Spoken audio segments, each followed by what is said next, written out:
আমি আপনাদের স্বাগতম জানাই আমার ইউটিউব চ্যানেলে। ভারতের প্রতিবেশী দেশ বাংলাদেশ বর্তমানে সংরক্ষণ বিরোধী আন্দোলনের আগুনে পুড়ছে। বর্তমানে অবস্থা এমন যে সারা বাংলাদেশ মানুষ সংরক্ষণের বিরুদ্ধে নিয়ে রাস্তায় নেমেছে। সরকারি চাকরিতে সংরক্ষণ তুলে দেওয়ার দাবিতে রাজপথে আন্দোলনরত শিক্ষার্থীরা। এই বিক্ষোভে প্রায় 133 জন মারা গেছে এবং অনেকে আহত হয়েছে। এদিকে সারা দেশে কারফিউ ঘোষণা করেছেন প্রধানমন্ত্রী শেখ হাসিনা। বাংলাদেশ চলমান বিক্ষোভের মধ্যে একটি শব্দ হিংসাকে আরও উস্কে দিয়েছে। এই শব্দটি রাজাকার। এমন পরিস্থিতিতে আসুন জেনে নিই রাজাকার শব্দটি এবং এর ইতিহাস কি।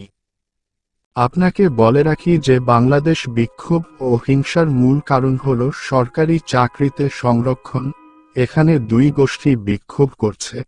1971 সালের স্বাধীনতা সংগ্রামে অংশগ্রহণকারীদের বংশধরদের দেওয়া সরকারি চাকরিতে সংরক্ষণ অব্যাহত রাখার প্রতিবাদ করছে একদল। একই সময়ে অন্য দলটি সরকারি চাকরিতে এই ধরনের সংরক্ষণ অব্যাহত রাখার বিরুদ্ধে। এই বিক্ষোভকারীরা সংরক্ষণ সম্পূর্ণভাবে বাতিল করার জন্য বিক্ষোভ করছে।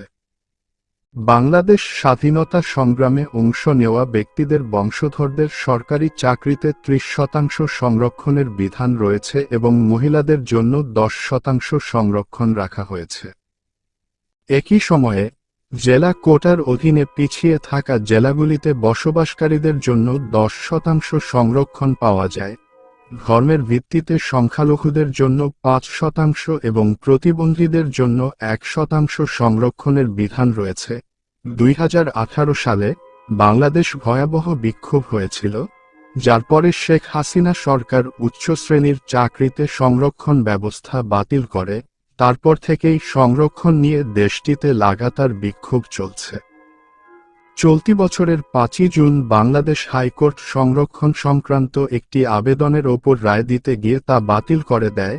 এরপর এখন আবার সরকারি চাকরিতে সংরক্ষণ কার্যকর হবে। এরপর বাংলাদেশ বিক্ষোভ তীব্র হতে থাকে। বাংলাদেশের অবস্থা এমন যে একটি দল চায় সংরক্ষণ শেষ হোক আর অন্য দল চায় তা আগের মতোই চলুক, কিন্তু এর মাঝে রাজাকার শব্দটি ঢুকে পড়েছে, যা এই প্রতিবাদে ইন্ধন যোগ করেছে। আসলে গত 14 জুলাই বাংলাদেশের প্রধানমন্ত্রী শেখ হাসিনা এক বিবৃতিতে বলেছিলেন, মুক্তিযোদ্ধাদের নাতি নাতনিরা কোটার সুবিধা না পেলে কে পাবে, রাজাকারদের নাতি নাতনিরা পাবে না।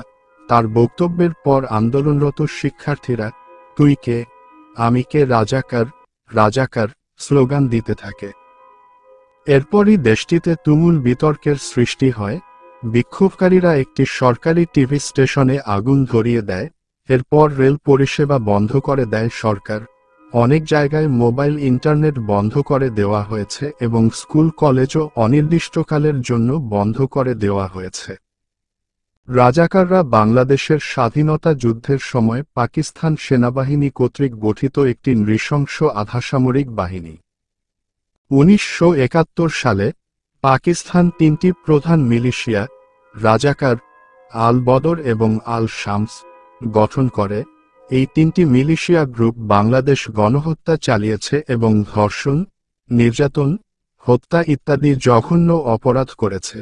রাজাকাররা মুক্তিযুদ্ধ ও বাংলাদেশের জনগণের ওপর নৃশংসতা চালিয়েছিল।